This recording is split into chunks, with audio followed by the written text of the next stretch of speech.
ನಮ್ಮ ದೇವರು ಕರ್ತನಾದ ಯೇಸು ಕ್ರಿಸ್ತನ ನಾಮದಲ್ಲಿ ಅನುದಿನದ ಆಹಾರ ಪ್ರಿಯರಿಗೆ ಪ್ರೀತಿಯ ಶುಭಾಶಯಗಳು. 2024 ನವೆಂಬರ್ ತಿಂಗಳ 22ನೇ ತಾರೀಕಿನ ಶುಕ್ರವಾರದ ದೇವರ ವಾಕ್ಯವು ಹೆನೋಕನು ಒಬ್ಬ ಪ್ರವಾದಿ. ಇಂಥವರ ವಿಷಯದಲ್ಲೇ ಆದಾಮನಿಗೆ 7ನೆಯ ತಲೆಯವನಾದ ಹೆನೋಕನು, ಇಗೋ ಕರ್ತನು ಲಕ್ಷಾಂತರ ಪರಿಶುದ್ಧ ದೂತರನ್ನು ಕೂಡಿಕೊಂಡು ಎಲ್ಲರಿಗೆ ನ್ಯಾಯ ತೀರಿಸುವುದಕ್ಕೂ ಭಕ್ತಿಹೀನರೆಲ್ಲರೂ ಮಾಡಿದ ಭಕ್ತಿಯಿಲ್ಲದ ಎಲ್ಲ ಕೃತ್ಯಗಳ ವಿಷಯವಾಗಿ ಮತ್ತು ಭಕ್ತಿಯಿಲ್ಲದ ಪಾಪಿಷ್ಠರು ತನ್ನ ಮೇಲೆ ಹೇಳಿದ ಎಲ್ಲ ಕಠಿಣವಾದ ಮಾತುಗಳ ವಿಷಯವಾಗಿ ಅವರನ್ನು ಖಂಡಿಸುವುದಕ್ಕೂ ಬಂದನು ಎಂಬುದಾಗಿ ಪ್ರವಾದಿಸಿದನು. ಯೂದನು 1:15. ಹೆನೋಕನು ಒಬ್ಬ ಪ್ರವಾದಿ. ಅವನು ಧೈರ್ಯದಿಂದ ಜನರನ್ನು ಎಚ್ಚರಿಸಿದನು. ಕ್ರಿಸ್ತನ ಬರುವಿಕೆಯನ್ನು ಜಗತ್ತಿಗೆ ಘೋಷಿಸಿದ ಮೊದಲ ಪ್ರವಾದಿ ಅವನು. ಧರ್ಮಗ್ರಂಥವು ಹೇಳುತ್ತದೆ, ಕರ್ತನಾದ ಯೆಹೋವನು ತನ್ನ ಸೇವಕರಾದ ಪ್ರವಾದಿಗಳಿಗೆ ತನ್ನ ರಹಸ್ಯವನ್ನು ತಿಳಿಸದೆ ಏನು ಮಾಡಾನು. ಆಮೋಸ 3:7. ಪ್ರವಾದಿ ಎಂಬ ಪದವು ದೇವರ ನೇರ ಮಾತುಗಳನ್ನು ಕಾರ್ಯನಿರ್ವಹಿಸುವವನು ಎಂದರ್ಥ. ಮುಂಬರುವ ವಿಷಯಗಳನ್ನು ಪ್ರಕಟಿಸುವವನು, ದೂರದ ಭವಿಷ್ಯವನ್ನು ನೋಡಬಲ್ಲ ದಾರ್ಶನಿಕ ಮತ್ತು ಇಡೀ ಮಾನವ ಕುಲಕ್ಕೆ ಯೆಹೋವನ ಮಾತುಗಳನ್ನು ಧೈರ್ಯದಿಂದ ಘೋಷಿಸುವವನು. ಹೆನೋಕನು ಪ್ರವಾದಿಯಾದನು. ಅವನಿಗೆ ತಿಳಿಯದೆಯೂ ದೇವರೊಂದಿಗೆ ನಡೆಯುವ ದೊಡ್ಡ ಸವಲತ್ತು ಮನುಷ್ಯನನ್ನು ಪ್ರವಾದಿಯನ್ನಾಗಿ ಮಾಡುತ್ತದೆ.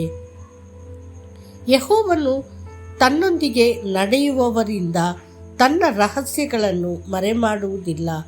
ಸೊದೋಮ್ ಮತ್ತು ಗೊಮೋರವನ್ನು ನಾಶ ಮಾಡುವ ಉದ್ದೇಶವನ್ನು ಅವನು ಅಬ್ರಹಾಮನಿಗೆ ಘೋಷಿಸಿದನು. ಕರ್ತನು ಹೇಳಿದನು. ಆಗ ಯೆಹೋವನು ತನ್ನೊಳಗೆ, ನಾನು ಮಾಡಬೇಕೆಂದಿರುವ ಕಾರ್ಯವನ್ನು ಅಬ್ರಹಾಮನಿಗೆ ಮರೆಮಾಡುವುದು ಸರಿಯೋ? ಅವನಿಂದ ಬಲಿಷ್ಠವಾದ ಮಹಾಜನಾಂಗವು ಹುಟ್ಟಬೇಕಲ್ಲ. ಅವನ ಮೂಲಕ ಭೂಮಿಯ ಎಲ್ಲ ಜನಾಂಗಗಳಿಗೂ ಆಶೀರ್ವಾದ ಉಂಟಾಗುವುದಲ್ಲ. ಆದಿಕಾಂಡ 18:17 ಮತ್ತು 18. ಹೆನೋಕನು ಒಬ್ಬ ಪ್ರವಾದಿಯಾಗಿರುವುದರಿಂದ ಅವನು ತೀರ್ಪಿನ ದಿನದ ಬಗ್ಗೆ ಸ್ಪಷ್ಟವಾದ ಬಹಿರಂಗವನ್ನು ಹೊಂದಿದ್ದನು. ಸತ್ಯವೇದವು ಹೇಳುತ್ತದೆ, ಇಂಥವರ ವಿಷಯದಲ್ಲೇ ಆದಾಮನಿಗೆ 7ನೆಯ ತಲೆಯವನಾದ ಹೆನೋಕನು, ಇಗೋ ಕರ್ತನು ಲಕ್ಷಾಂತರ ಪರಿಶುದ್ಧ ದೂತರನ್ನು ಕೂಡಿಕೊಂಡು ಎಲ್ಲರಿಗೆ ನ್ಯಾಯ ತೀರಿಸುವುದಕ್ಕೂ ಭಕ್ತಿಹೀನರೆಲ್ಲರೂ ಮಾಡಿದ ಭಕ್ತಿಯಿಲ್ಲದ ಎಲ್ಲ ಕೃತ್ಯಗಳ ವಿಷಯವಾಗಿ ಮತ್ತು ಭಕ್ತಿಯಿಲ್ಲದ ಪಾಪಿಷ್ಠರು ತನ್ನ ಮೇಲೆ ಹೇಳಿದ ಎಲ್ಲ ಕಠಿಣವಾದ ಮಾತುಗಳ ವಿಷಯವಾಗಿ ಅವರನ್ನು ಖಂಡಿಸುವುದಕ್ಕೂ ಬಂದನು ಎಂಬುದಾಗಿ ಪ್ರವಾದಿಸಿದನು. ಯೂದನು 1:14-15.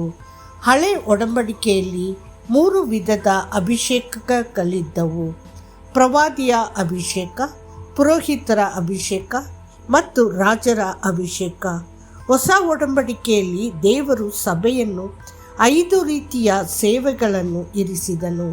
ಅವರೆಂದರೆ ಪ್ರವಾದಿಗಳು, ಅಪೊಸ್ತಲರು, ಸುವಾರ್ಥ ಬೋಧಕರು, ಕುರುಬರು ಮತ್ತು ಶಿಕ್ಷಕರು. ಸತ್ಯವೇದಗಳಲ್ಲಿ ಒಟ್ಟು 46 ಪ್ರವಾದಿಗಳನ್ನು ಕಾಣಬಹುದು. ಯೆಶಾಯ, ಯೆರೆಮೀಯ, ಯೆಹೆಜ್ಕೇಲನು ಮತ್ತು ದಾನಿಯೇಲ್ ಅವರನ್ನು ಪ್ರಮುಖ ಪ್ರವಾದಿಗಳು ಎಂದು ಕರೆಯಲಾಯಿತು. ಮತ್ತು ಪ್ರವಾದಿಗಳಾದ ಹಗ್ಗಾಯ, ಜಕರ್ಯ, ಯೋನ, ಓಬದ್ಯ ಮತ್ತು ಯೋವೇಲ್ ಅವರನ್ನು ಚಿಕ್ಕ ಪ್ರವಾದಿಗಳು ಎಂದು ಕರೆಯಲಾಯಿತು. ಆದರೆ ಹೆನೋಕನನ್ನು ಮೊದಲ ಪ್ರವಾದಿ ಎಂದು ಕರೆಯಲಾಯಿತು ಮತ್ತು ಅವನು ಕರ್ತನ 2ನೇ ಬರುವಿಕೆಯ ಬಗ್ಗೆ ಪ್ರವಾದಿಸಿದನು. ಭವಿಷ್ಯವಾಣಿಯ ವರಗಳನ್ನು ಕುರಿತು ಬರೆಯುವಾಗ ಅಪೊಸ್ತಲನಾದ ಪೌಲನು ಬರೆಯುತ್ತಾನೆ, ಪ್ರೀತಿಯನ್ನು ಅಭ್ಯಾಸ ಮಾಡಿಕೊಳ್ಳಿರಿ, ಆದರೂ ಪವಿತ್ರಾತ್ಮನಿಂದುಂಟಾಗುವ ವರಗಳನ್ನು ಅವುಗಳೊಳಗೆ ವಿಶೇಷವಾಗಿ ಪ್ರವಾದಿಸುವ ವರವನ್ನೇ ಆಸಕ್ತಿಯಿಂದ ಅಪೇಕ್ಷಿಸಿರಿ. 1 ಕೊರಿಂಥದವರಿಗೆ 14:1. ನೆನಪಿಡಿ, ತರುವಾಯ ನಾನು ಎಲ್ಲ ಮನುಷ್ಯರ ಮೇಲೆ ನನ್ನ ಆತ್ಮವನ್ನು ಸುರಿಸುವೆನು. ನಿಮ್ಮಲ್ಲಿರುವ ಗಂಡಸರು ಹೆಂಗಸರು ಪ್ರವಾದಿಸುವರು, ನಿಮ್ಮ ಹಿರಿಯರಿಗೆ ಕನಸುಗಳು ಬೀಳುವವು, ನಿಮ್ಮ ಯೌವನಸ್ಥರಿಗೆ ದಿವ್ಯ ದರ್ಶನಗಳಾಗುವವು. ಯೋವೇಲ 2:28. ಕರ್ತನು ನಿಮ್ಮನ್ನು ಆಶೀರ್ವದಿಸಲಿ. ಆಮೇನ್.